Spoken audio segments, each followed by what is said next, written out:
नमस्कार किसान भाइयों, आपके अपने YouTube चैनल रोचक एग्रीकल्चर पर एक बार फिर से स्वागत है। तो आज के इस वीडियो में हम बात करेंगे गेहूं की खेती के बारे में। गेहूं भारत की एक मुख्य खाद्यान्न फसल में से एक है। भारत की खाद्य सुरक्षा एवं संप्रभुता की दृष्टि से उत्तर प्रदेश का गेहूं में अहम स्थान आता है। उत्तर प्रदेश में गेहूं की उत्पादकता एवं उपज और अधिक बढ़ने की संभावनाएं हैं। किसानों को अधिक उपज एवं आय में वृद्धि हेतु वैज्ञानिक विधि से खेती करने की आवश्यकता है। अब हम बात कर लेते हैं किस्मों का चयन हम किसान भाइयों को कैसे करना है। हम किसान भाइयों को अच्छी पैदावार करने के लिए अच्छी किस्म चुनने की आवश्यकता होती है।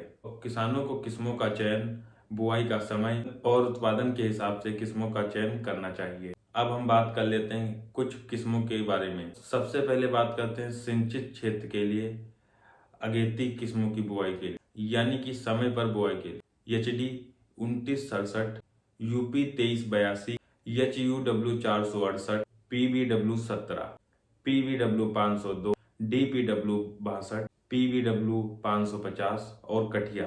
ये हो गई सिंचित क्षेत्र के लिए समय से बुआई पर।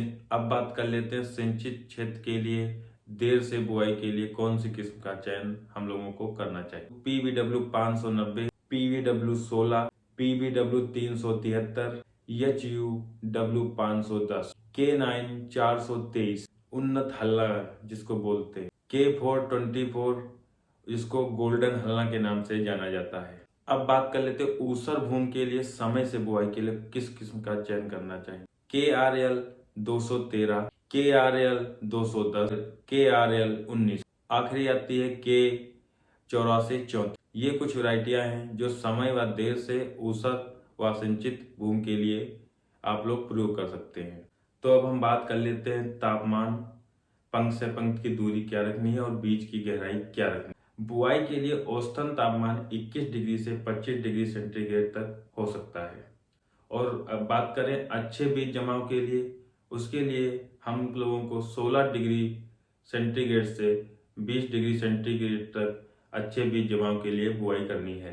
बीज की गहराई लगभग 5 सेंटीमीटर और पंख से पंख की दूरी 22.5 सेंटीमीटर तक हो सकता है। अगर हम लोग देर से गेहूं की बुआई करते हैं तो उसमें पंख से दूरी 15 से 18 सेंटीमीटर तक रख सकते हैं। असिंचित क्षेत्र के लिए 25 से 30 सेंटीमीटर तक दूरी रखते हैं। अब हम बात कर लेते हैं बुआई की विधियों की। सामान्यतः हम किसान भाई लोग गेहूं की बुआई छिटकाव विधि से बीज को ऐसे फेंक कर बुआई करते हैं, जो एक गैर वैज्ञानिक तरीका है। छिटकाव विधि से बुआई करने पर हम लोगों को गेहूं में निराई गुड़ाई करने में काफी तकलीफ होती है और उपज में भी कुछ कमी आती है।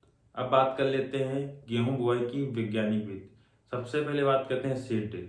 सीड ड्रिल गेहूं बुआई की सर्वोत्तम विधि मानी गई है। सीड ड्रिल में 2 पेटिकाएं होती हैं, एक में गेहूं भरा जाता है, एक में उर्वरक भरा जाता है और दोनों हमारे खेत में एक साथ कार्य करते हैं, यानी उर्वरक और बीज का बुरकाव एक साथ होता है।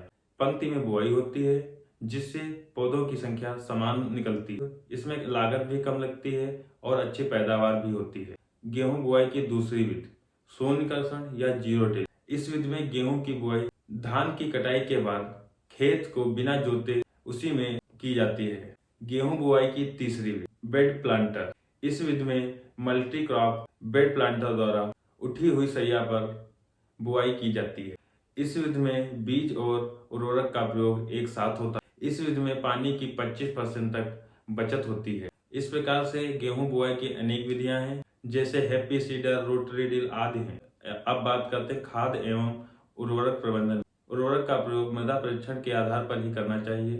बात करें नाइट्रोजन की तो 150 kilogram, phosphorus 60 kilogram, potash 40 kilogram, sulphur 30 kilogram प्रति हेक्टेयर के हिसाब से हम लोगों को प्रयोग करना चाहिए। अब बात करते हैं सिंचाई की। सामान्यतः गेहूं में 3 से 6 सिंचाई की आवश्यकता होती है। पानी की उपलब्धता एवं पौधे की आवश्यकता अनुसार सिंचाई करनी चाहिए। शीर्ष जड़ें निकलते समय, बाली बनते समय पानी की अधिक आवश्यकता होती है। इस समय सिंचाई करना अनिवार्य होता है। पहली सिंचाई 21 दिन बाद, दूसरी सिंचाई 45 दिन बाद, तीसरी सिंचाई 65 दिन बाद, चौथी सिंचाई 85 से 90 दिन बाद और पांचवी सिंचाई 105 दिन बाद और छठी सिंचाई 120 दिन बाद। उसके बाद आप लोग आवश्यकता अनुसार सिंचाई कर सकते हैं। अब बात करते हैं खरपतवार रोग प्रबंधन के बारे में। सबसे पहले बात करेंगे खरपतवार के बारे में। गेहूं में सकरी पत्ती वाले और चौड़ी पत्ती वाले दो प्रकार के खरपतवार उगते हैं। सबसे पहले बात करते हैं सकरी पत्ती वालों। सकरी पत्ती वालों में मंडुकी, कनकी, गुल्ली डंडा, जंगली जई, पोआ घास, लोमड़ी घास आदि घास आती। चौड़ी पत्ती वाले की बात करते हैं बथुआ, जंगली पालक, खरतुआ, मेना, मेथा, हिरनखुरी, कृष्ण नील, प्याजी, चटरी मटरी आदि। इन सब की रोकथाम के लिए हम लोगों को किन किन रसायन का प्रयोग करना है इस बारे में भी आप लोगों को बता दें। आइसोप्रोट्यूरान 500 ग्राम प्रति एकड़ के हिसाब से प्रयोग करना है। दूसरा है पेंडिमेथिलीन, इसकी मात्रा हम लोगों को लेनी है 1200 से 1500 ml प्रति एकड़ के हिसाब से इसको भी प्रयोग करना है।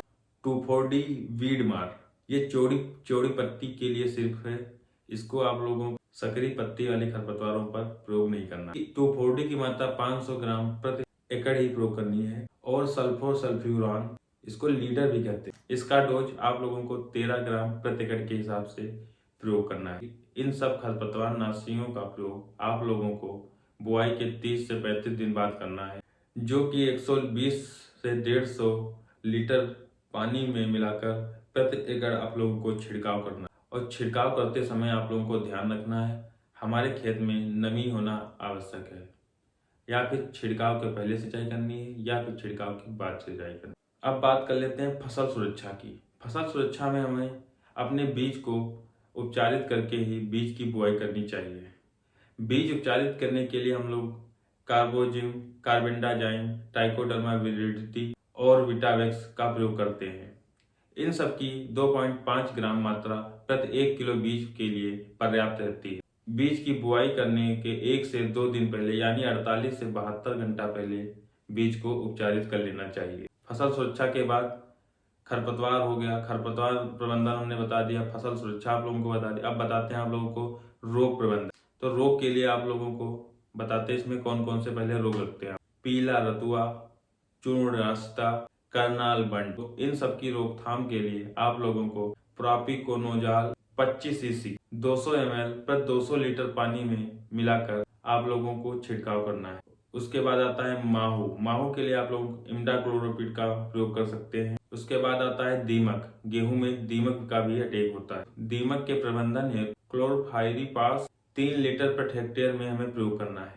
और गेहूं में चूहा भी लगता है, उसके लिए हम लोगों को तो पता है जिंक फास्फाइड की गोलियों का प्रयोग करते हैं या उसका पाउडर आटे में मिलाकर रख देते हैं, उसका भी प्रयोग करते हैं। कटाई, मड़ाई और भंडारण की बात। गेहूं की कटाई करने से पूर्व हम लोग को चेक करना है गेहूं की फसल बालियों में 20 से 22% तक नमी ही होनी चाहिए।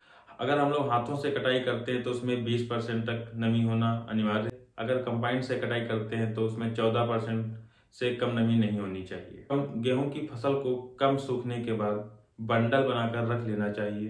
गेहूं के दाने और भूसे को अलग करने के लिए हम थ्रेसर का प्रयोग करते हैं। अब बात करते हैं भंडारण की। भंडारण के समय हमारे गेहूं में 10 से 12% के ऊपर नमी नहीं होनी चाहिए। भंडारण के समय एल्युमिनियम फास्फाइड 2 से 3 टिकिया 10 कुंटल गेहूं के लिए पर्याप्त है, जिससे गेहूं खराब नहीं होता है और लंबे समय तक भंडारण में सुरक्षित रहता है। अगर गेहूं से जुड़ी जानकारी आप लोगों को अच्छी लगी है तो हमारे वीडियो को लाइक करिए और चैनल को सब्सक्राइब करिए और वीडियो को अपने आस पड़ोस के किसान भाइयों को शेयर करिए। धन्यवाद। मिलते हैं अगले वीडियो में।